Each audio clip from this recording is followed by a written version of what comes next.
Hoy día estamos comenzando este ciclo de temas que se llama Somos Iglesia y que, como nos recordaba Darwin al principio, está conectado con nuestro segundo proceso transversal, que es conectar en grupos. Para los que se acuerdan, algunos años lo que hemos hecho aquí es hacer un círculo y se acuerdan que nos estamos mirando un poquitito más las caras por motivos de asistencia, que es una buena noticia. No podemos hacer el círculo este año, pero sí los voy a invitar durante también este tema que voy a estar desarrollando a mirarnos un poquitito también en círculos. Y queremos justamente recordar este sentido de que cuando participamos, cuando somos parte de una iglesia, los círculos son mucho mejor que las filas. Eso es algo que decimos continuamente en nuestra iglesia. Y hoy día vamos a estar abordando este tema de ¿por qué la iglesia? En esta primera temática de este ciclo de temas que vamos a estar desarrollando ahora en mayo y junio. ¿Por qué la iglesia? Cuando yo te digo iglesia, ¿qué imagen se te viene a la mente? ¿O qué recuerdo se te viene a tu cerebro? Probablemente cuando alguien nos dice iglesia, a nuestra mente va a venir algo parecido a esto, ¿no es cierto? O quizás algún otro símbolo. Si es que tú vienes del contexto católico, quizás te vas a acordar de alguna capilla. Si vienes del contexto más evangélico, quizás te vas a acordar de los cultos, de las reuniones. Yo estaba tratando de acordarme cuáles eran los primeros recuerdos que yo tenía de iglesia. Y yo llegué a esta iglesia cuando tenía como 4 años aproximadamente. Mi papá era de la línea más de las asambleas de Dios y mi mamá era de la línea de los metodistas episcopales. Así que cuando se casaron buscaron una iglesia neutral y llegaron a Encuentro con Cristo. Y me acuerdo yo siendo chiquitito de recordar algunos tiempos de adoración acá en la iglesia y cuando la gente aplaudía, y aplaudía como en términos de adoración, no solamente llevando el ritmo, era como una lluvia que yo sentí.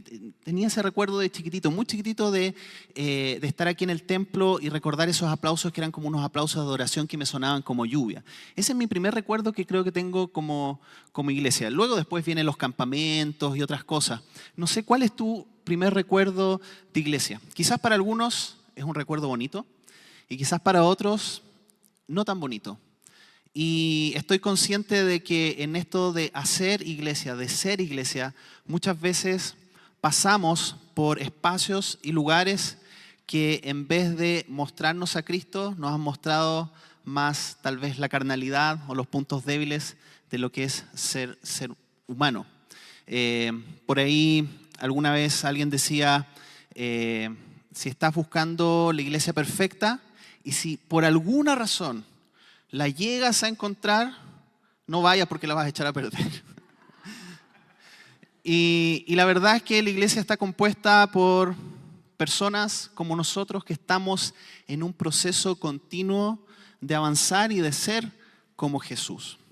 Y la verdad es que cuando Jesús pensó en la iglesia, pensó justamente en una comunidad de creyentes que pudieran reflejar esta declaración. En esta conversación, cuando dice entonces, le preguntó, ¿y ustedes quiénes dicen que soy? En Mateo 16. Simón Pedro contestó, tú eres el Mesías, el Hijo del Dios viviente. Jesús respondió, bendito eres, Simón, hijo de Juan, porque mi Padre que está en el cielo te lo ha revelado. No lo aprendiste de ningún ser humano. Ahora te digo que tú eres Pedro, que significa roca, una roca pequeñita. Y sobre esta roca, que viene a ser esta declaración que hace Pedro, edificaré mi iglesia y el poder de la muerte no la conquistará. En un día como hoy que estamos tomando decisiones políticas que son importantes para nuestro país, es muy importante recordar justamente quiénes somos como iglesia y a qué es lo que estamos llamados. El tema es que muchas veces hemos confundido la iglesia con conceptos que nos alejan de esta idea original que Jesús tenía. Cuando aquí Jesús está usando este concepto iglesia, específicamente está usando el concepto en griego que es eclesia. Y eclesia se refiere a lo que dice ahí, una reunión de personas unidas por una identidad y propósito común. En cierta medida Jesús lo que está diciendo es, tú eres Pedro y sobre esta declaración que es como una roca, voy a edificar ¿qué? Mi comunidad de fe. Porque justamente cuando Jesús le está diciendo a sus discípulos de que va a fundar una comunidad única, no está hablando de fundar una institución, no está hablando acerca de construir un edificio, sino que está hablando acerca de edificar una comunidad que proclama día a día de que Él es el Señor y que es la máxima autoridad y que solamente en Él hay esperanza. Por eso la iglesia se transforma justamente en la esperanza para el mundo. Es la comunidad que tiene este mensaje único para transformar nuestros países, nuestras naciones, nuestras comunidades. Tenemos ese mensaje de esperanza en el Evangelio. Y por eso la iglesia, como dice ahí, es la comunidad fundada por Jesucristo para transformar y reconciliar el mundo con Él. Nos dice la Biblia de que tenemos este ministerio de la reconciliación. Un llamado increíble que nos hace Jesús.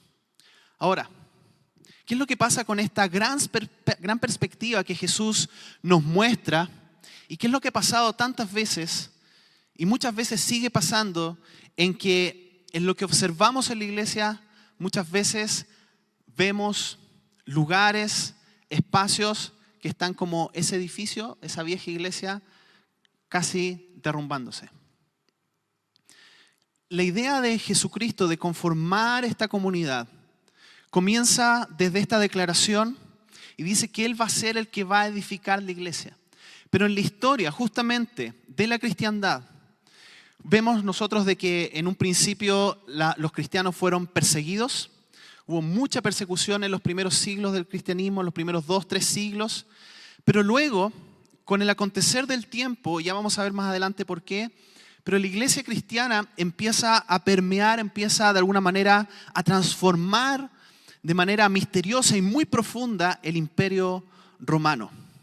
Y hay en un momento donde no les queda otra, justamente a los romanos, y en este caso al emperador Constantino, de hacer oficial la iglesia que estaba siendo perseguida, la comunidad de creyentes, de cristianos dentro del imperio romano. Ahora dicen los historiadores, porque algunos atribuyen, creo mal, el concepto de que Constantino es el fundador del cristianismo en el imperio.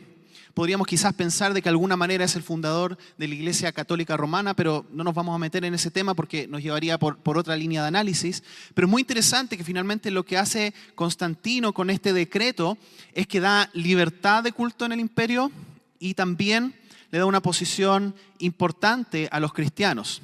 Hay ahí todo, ¿no es cierto?, una historia en que él tiene una visión antes de una batalla y justamente tiene una visión respecto a este símbolo que representaba a Jesús y que con él iba a vencer en esa batalla. Él gana esta guerra importante y entonces dice, con este símbolo vamos a seguir gobernando en el imperio, y que tiene que ver con toda la entrada a lo que significa el cristianismo dentro del imperio. Ahora, lo que podría haber sido algo bueno y una ventaja y que sin lugar a dudas detuvo lo que era la persecución y la matanza a los cristianos, también trae otros problemas. Porque lo que hace es que el cristianismo quede unido al imperio y comienza un proceso de sincretismo donde hay muchas cosas del paganismo que empiezan a replicarse o de alguna manera a pegarse a lo que era el cristianismo original de Jesús, de esta iglesia que era perseguida, que vivía en comunidades y que estaba siendo arrasada por el imperio. Y así este movimiento, que era un movimiento tan orgánico, que tenía que ver con personas, que tenía que ver con comunidad, que tenía que ver con el cuidado a los más débiles, se transforma justamente en el símil a un edificio, a una iglesia, a un templo. Y es ahí donde se comienzan a usar conceptos como que, por ejemplo, la iglesia es la casa de Dios, que es ahí el lugar donde Dios vive. Y tal vez nosotros, por costumbre, muchas veces seguimos usando ese concepto de voy a la casa de Dios. Sin embargo, si es que nosotros nos vamos a los evangelios, nos vamos a dar cuenta de que el concepto de la casa de Dios era algo que estaba en el Antiguo Testamento ligado al tabernáculo, al templo, Pero en la nueva relación con Jesucristo, la casa de Dios, la comunidad cristiana está justamente en cada uno de nosotros. Empezamos tal vez a decir este concepto de voy a la iglesia. Y se entiende, ¿no es cierto? Porque todos decimos, sí, voy a ir a la iglesia, me voy a quedar en la iglesia, participo en esta iglesia que está ahí en la esquina. Pero la verdad es que este concepto de ir a la iglesia está justamente heredado de este concepto que proviene justamente de todo este sincretismo que hay en relación a lo que pasó con la iglesia a partir del año 313, donde comenzamos a ligar justamente el cristianismo a un lugar. Porque si nosotros pensamos, por ejemplo, inclusive de que la iglesia viene a ser la eclesia, eso significa de que nosotros somos la iglesia, somos la comunidad de creyentes. Inclusive, el decir voy al templo, y yo sé que lo vamos a seguir diciendo, pero decir voy al templo es un concepto que sería cuestionable desde la enseñanza del Nuevo Testamento. Porque ¿quién es el templo hoy en día? Nosotros. Dice la palabra que nosotros somos el templo del Espíritu Santo. Por lo tanto, lo que Jesús hace en el nuevo pacto es democratizar su presencia para que cada uno de nosotros podamos vivir en sintonía y permanentemente conectados con el Padre. Por lo tanto, en el lugar que tú estás, en tu zona de influencia, semana tras semana, tú eres una mini iglesia que está puesta ahí en ese lugar. Tú eres la iglesia trayendo el mensaje de esperanza de Jesucristo a este mundo que está sufriendo. Cuando nos reunimos, ¿qué hacemos? Nos reunimos y celebramos juntos ser iglesia.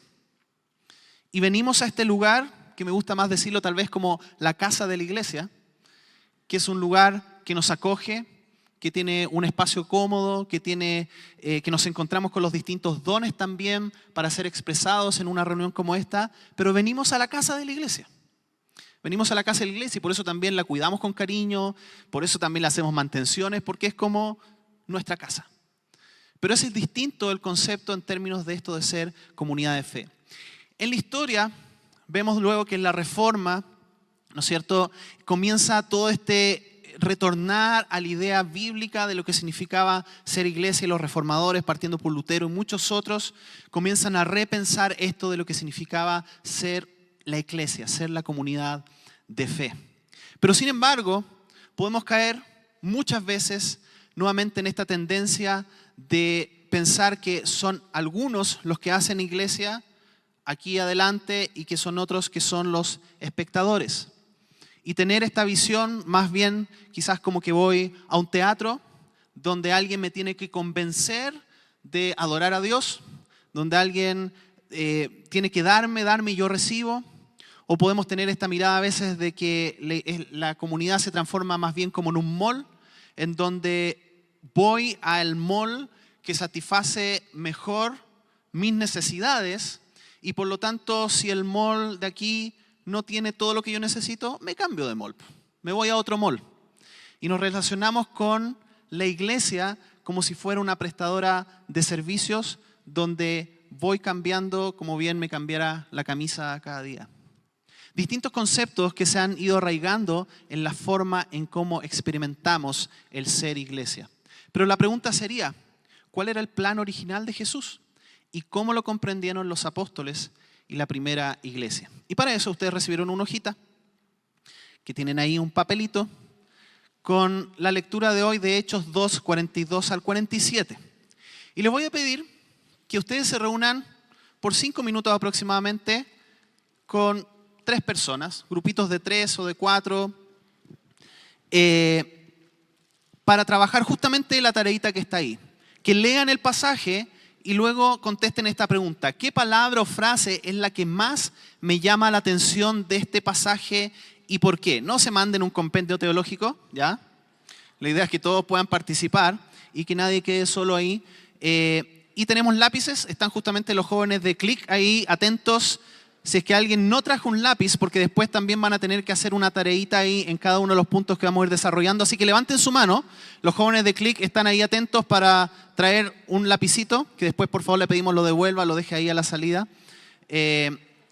Así que raudos, como son ellos, de ágiles, Ahí van corriendo los jóvenes de Click que hoy día están sirviendo. Le damos un aplauso a los jóvenes de Click.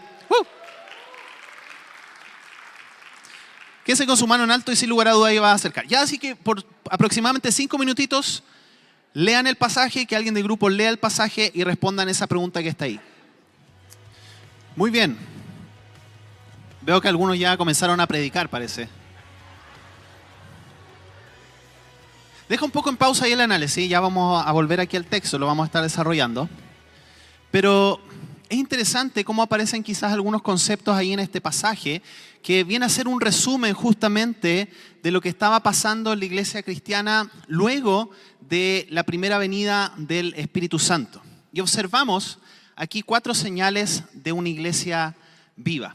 Y la primera señal, mejor dicho, voy a presentarles aquí las 4, que serían el concepto de escuela, de casa, de lente y de mesa. Y ya les voy a explicar cómo está conectado cada uno de esos. El primer concepto, que tiene que ver con el concepto de escuela, se relaciona con esta noción del aprendizaje.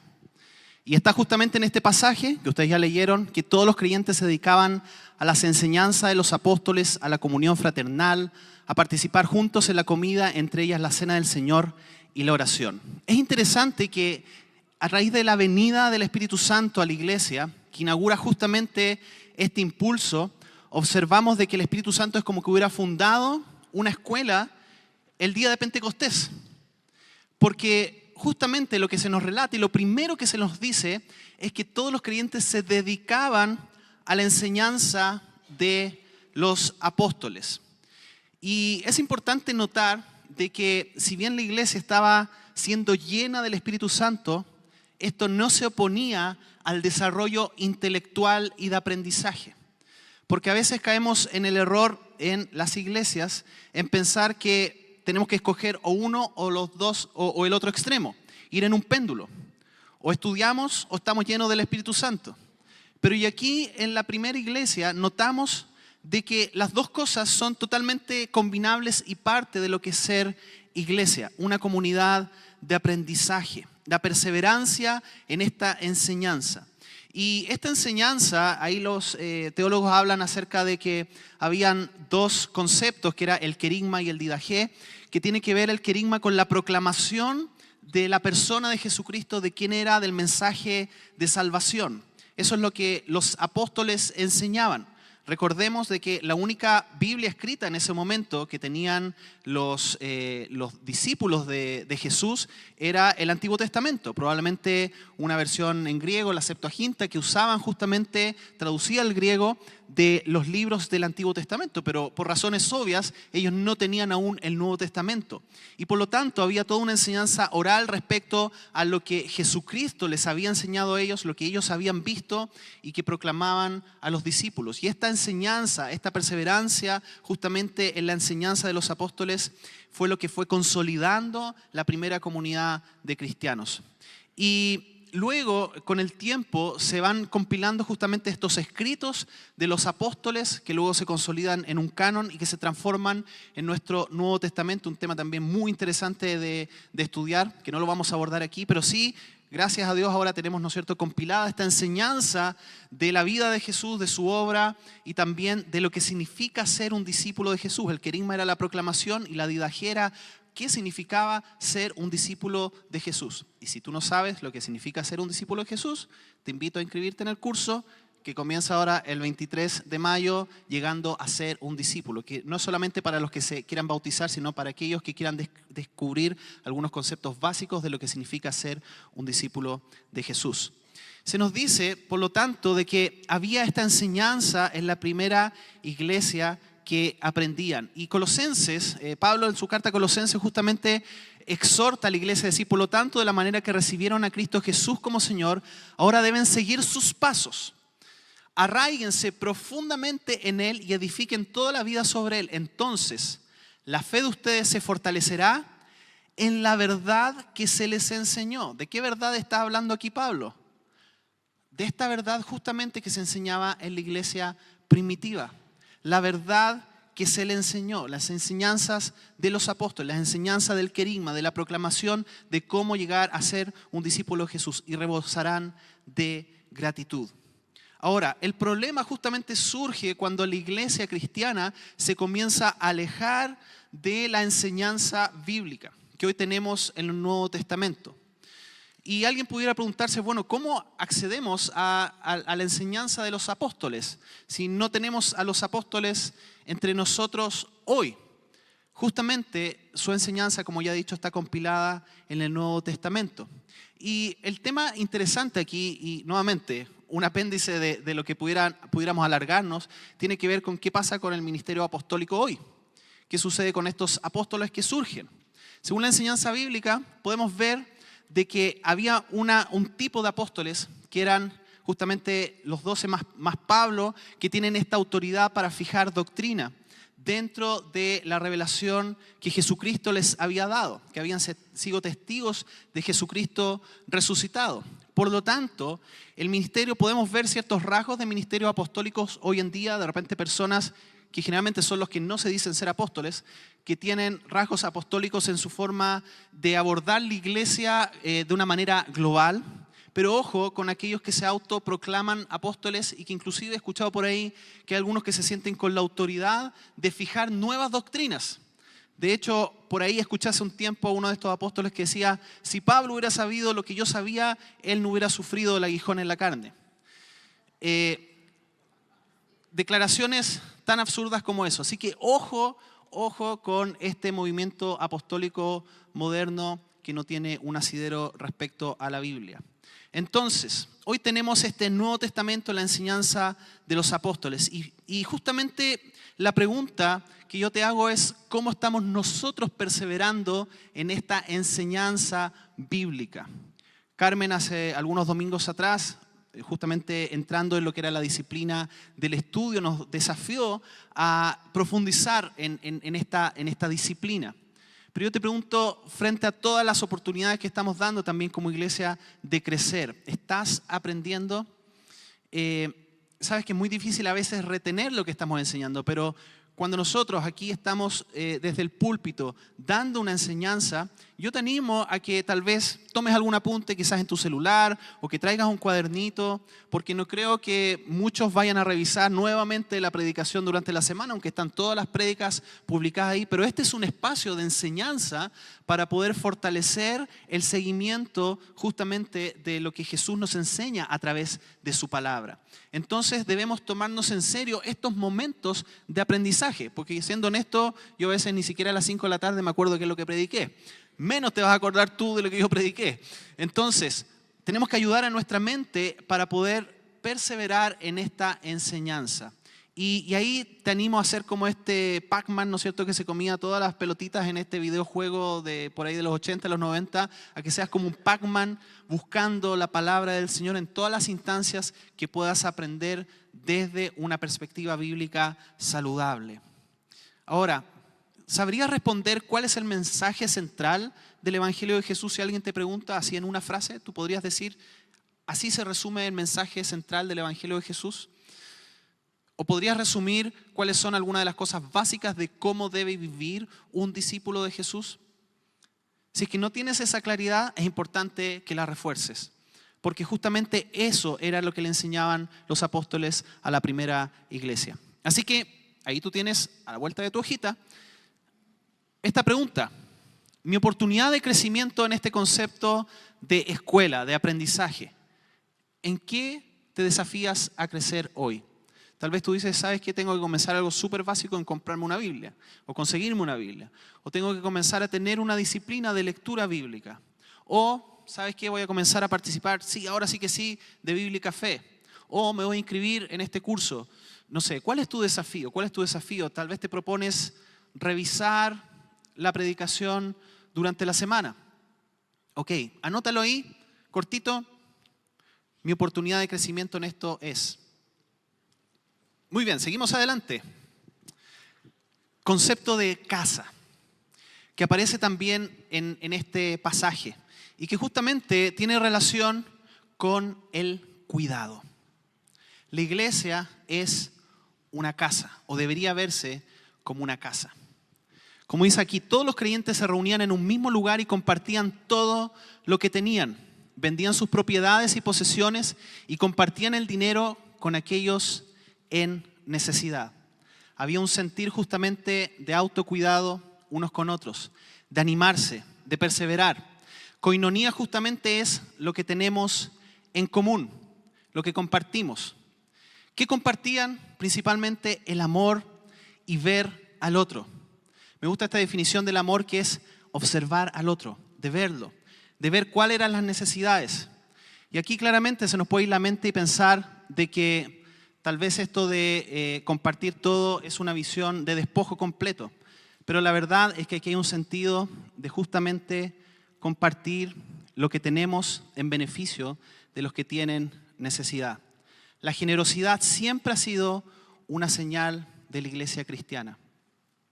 ¿Conoces tú cuáles son las necesidades de las personas que están alrededor tuyo de la iglesia?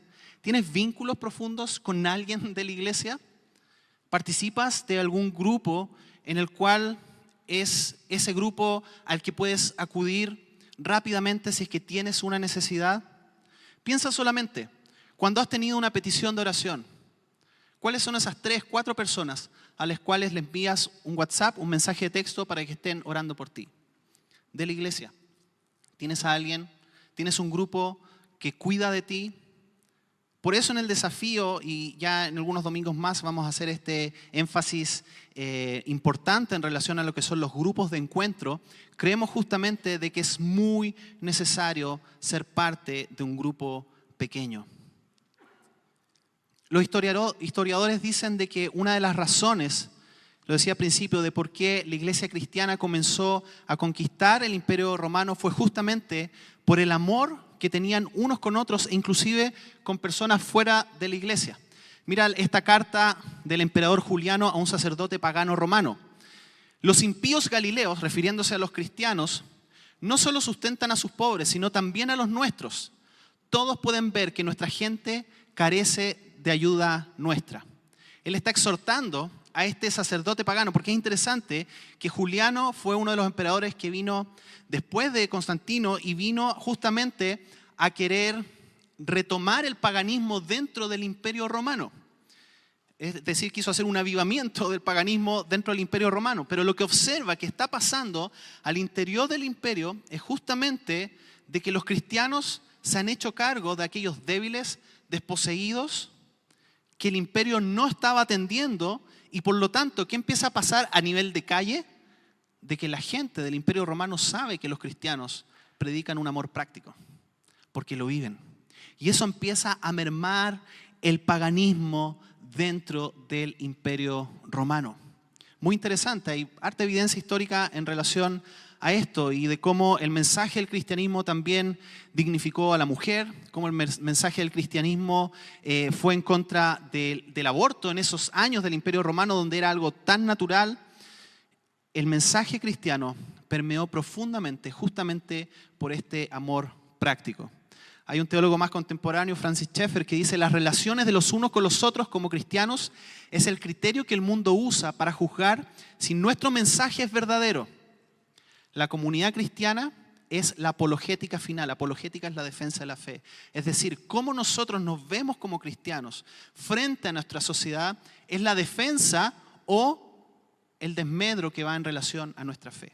Y por eso es tan importante entender este concepto de que somos familia, de que somos casa, de que somos un lugar que cuidamos los unos a los otros. Lo vamos a estar viendo durante esta serie, pero es importante recordar justamente que nosotros somos parte de esta iglesia que cuida. Una pregunta para ti: ¿cómo ayudas a otros? ¿Cuándo fue la última vez que ayudaste a alguien de tu familia de fe? ¿Qué pasó cuando te enteraste la última vez de una necesidad que había? ¿Cuál es tu oportunidad de crecimiento en esto? ¿Cuál es tu oportunidad de crecimiento? Anótalo ahí en tu hojita. ¿Tienes un desafío en relación a eso? Tal vez algo tan sencillo como saludar a una persona el día domingo. Quizás vienes directo a tu puesto y te sientas en tu puesto y luego te vas a tu puesto en el auto o en el metro o en la micro y saliste y entraste anónimamente. ¿Conoces por lo menos nombres de personas que se reúnen acá?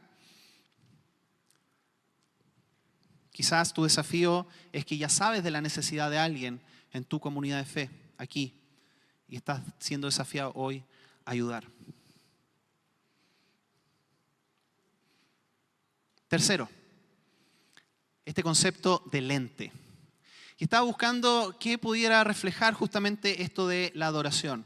Y me imaginé un lente, porque realmente lo que nosotros hacemos en la adoración es justamente cambiar nuestra mirada. Adoraban juntos en el templo cada día, se reunían en casas para la cena del Señor y compartían sus comidas con gran gozo y generosidad. Todo el tiempo alabando a Dios y disfrutando de la buena voluntad de toda la gente. Una comunidad que adora. Y interesante que observamos en este texto que se partía el pan y se oraba. Es decir, había una forma de adoración que inclusive la forma de adorar era comunitaria. Pero también perseveraban en la oración juntos, no solamente en la oración privada. Este jueves vamos a tener una noche de búsqueda nuevamente.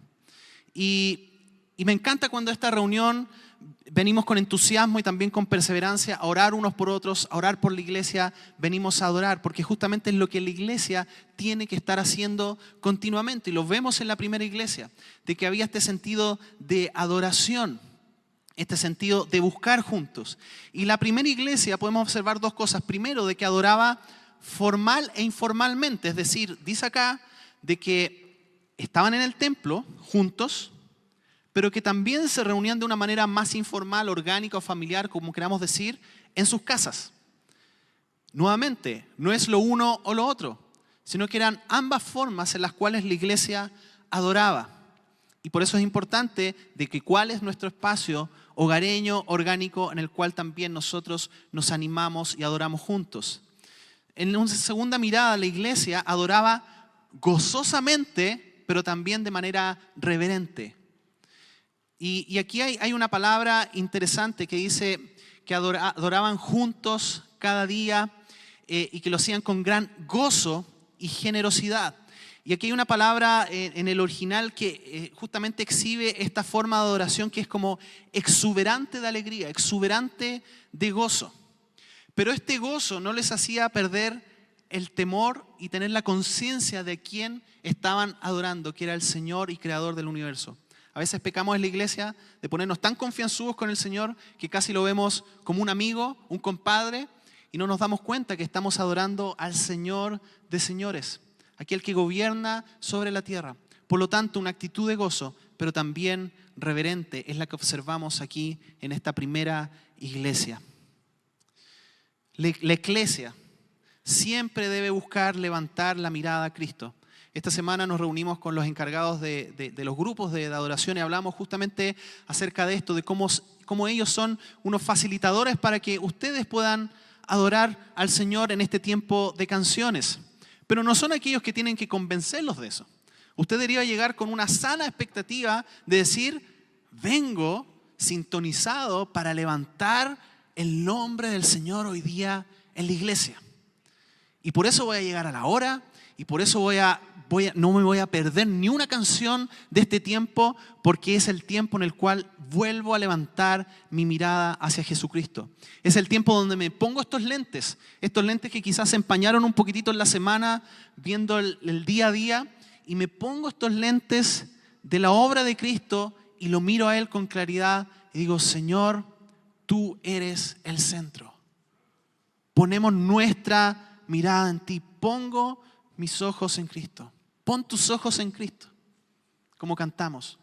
Y ese es el desafío cuando nos reunimos. Y por eso el autor de Hebreos justamente nos exhorta y dice, corramos con perseverancia la carrera que Dios nos ha puesto por delante. Esto lo hacemos. ¿Cómo lo hacemos? ¿Cómo perseveramos? ¿Cómo venimos acá y nos animamos unos a otros? Al fijar la mirada en Jesús, el campeón que inicia y perfecciona nuestra fe. Volvemos a poner la mirada en Cristo. Por lo tanto, en este entretiempo que nos vivimos el día domingo en la semana, ¿no es cierto? En nuestra misión de la semana, lo que hacemos es que venimos nuevamente a decir, Jesús, voy a poner mi mirada en ti. Voy a observar, voy a proclamar de que tú eres el Señor sobre mi vida, sobre mi familia, sobre mi trabajo, te levantamos nuestras manos y decimos, tú eres el Señor, tú eres el Creador, tú estás en control. Nos ponemos este lente, así como lo hacía la iglesia primitiva al principio, que no dejaban de adorar juntos, de orar y de compartir tanto en el templo como también en sus casas. ¿Cuál es tu oportunidad de crecimiento en este punto? En esto de ponerte estos lentes. ¿Llegas con una expectativa de adoración a cada celebración de la iglesia? ¿Te sabes canciones cristianas? Si es que revisas tu playlist en Spotify o en Apple Music o en YouTube, ¿tienes alguna playlist por ahí que tú pones en momentos determinados para adorar?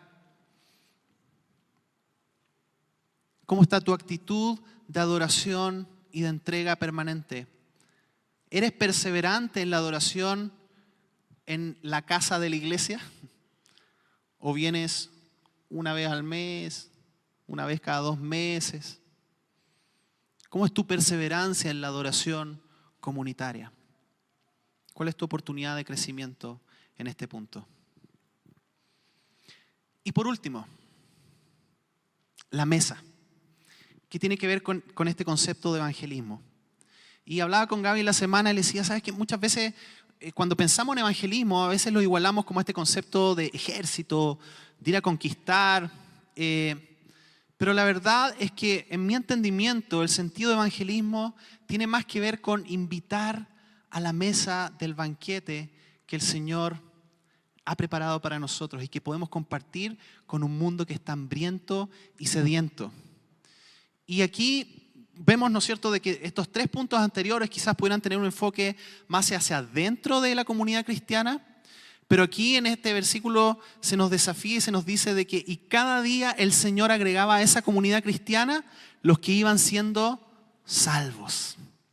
Es decir, hay un proceso en el cual observamos que el Señor Dios está involucrado directamente con este proceso de añadir a aquellos que iban creyendo en el mensaje de salvación del Señor. Obviamente, y lo vemos en el texto y lo podemos ver también en todo el libro de Hechos, de que había proclamación de la palabra, de que había muestras de señales, como vemos al principio de este pasaje.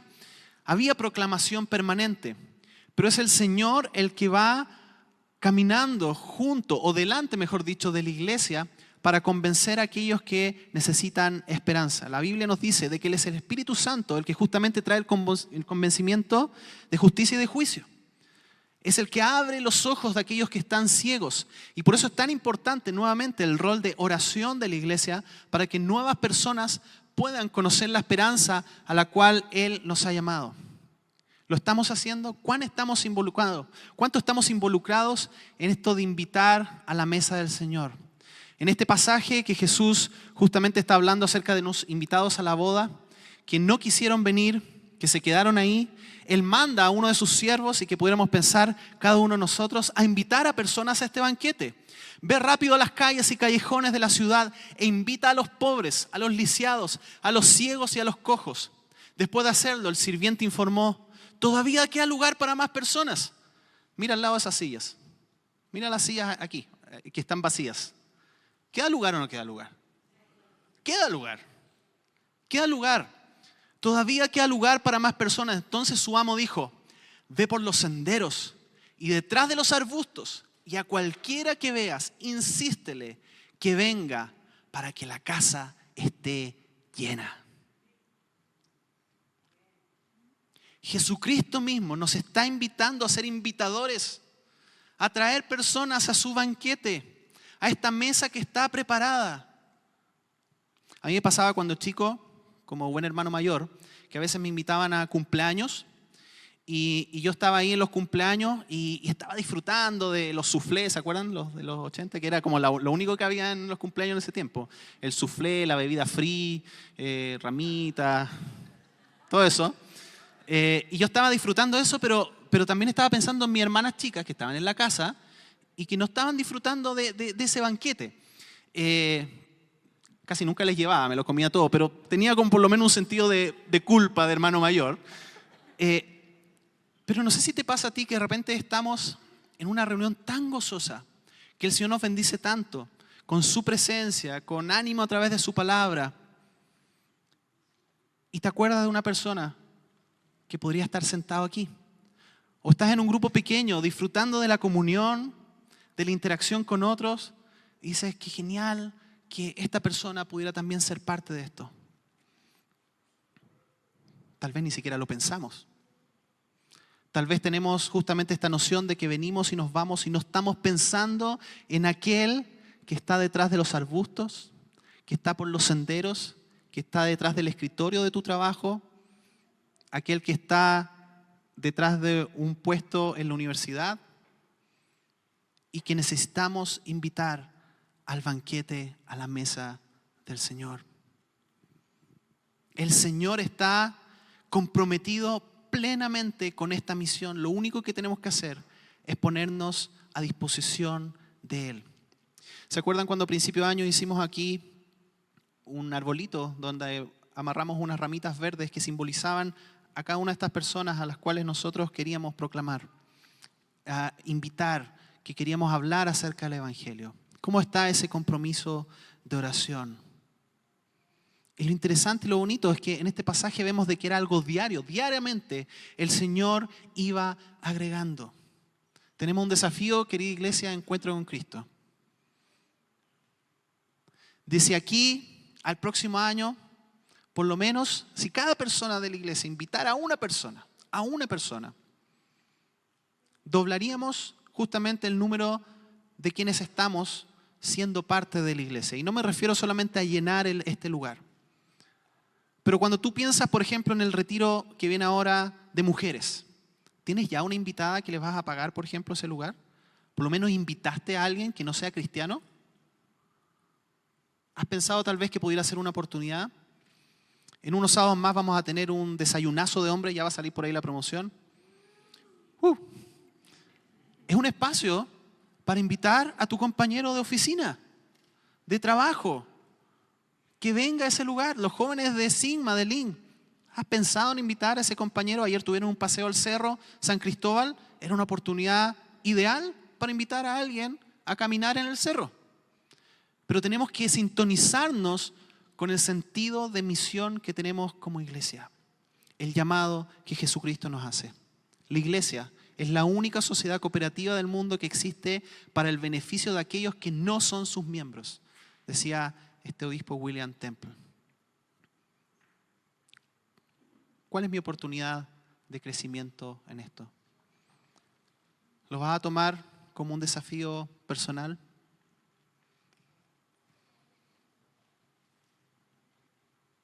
Y con esto termino recordando el punto fundamental de hoy.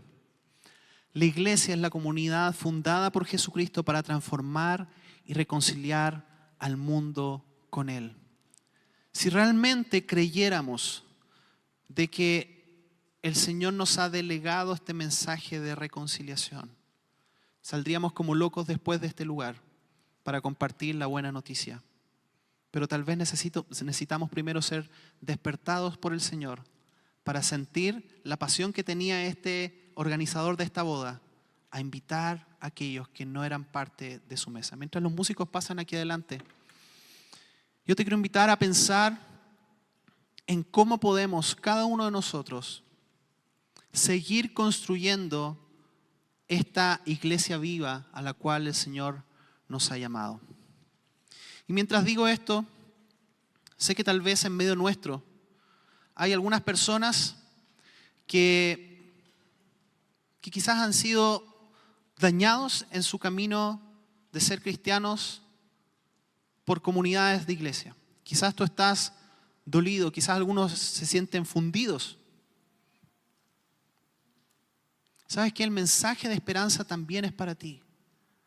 No deseches la novia de Jesucristo por una herida que aún no está sanada. Dios te quiere sanar. Porque la iglesia no es una idea humana. La iglesia es una idea de Jesucristo. No te quedes aislado, aislada, ni solo o sola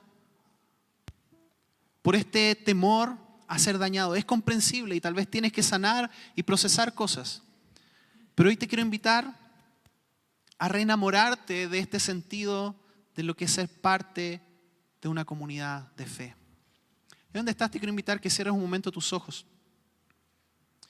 y que puedas decirle, Señor, ¿cómo hoy puedo ser parte de la vida de una iglesia viva de manera más profunda? Espíritu Santo, ven en medio nuestro hoy. Señor, te pedimos perdón porque muchas veces como iglesia Encuentro con Cristo, no hemos reflejado cada una de estas señales de una iglesia viva.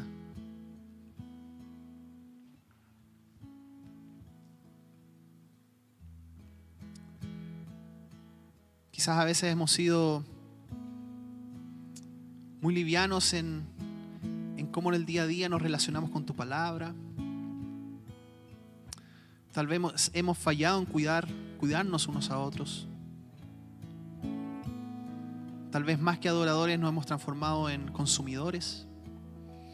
Y quizás en nuestro rol de misioneros hemos delegado a otros esta labor.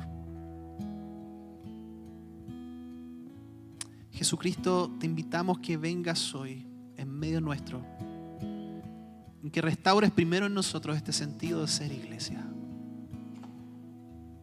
Queremos realmente decir que hay buenas noticias para este mundo.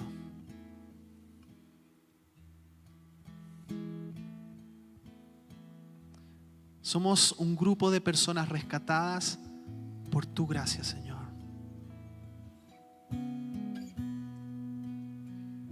Nos acercamos delante de ti, Señor.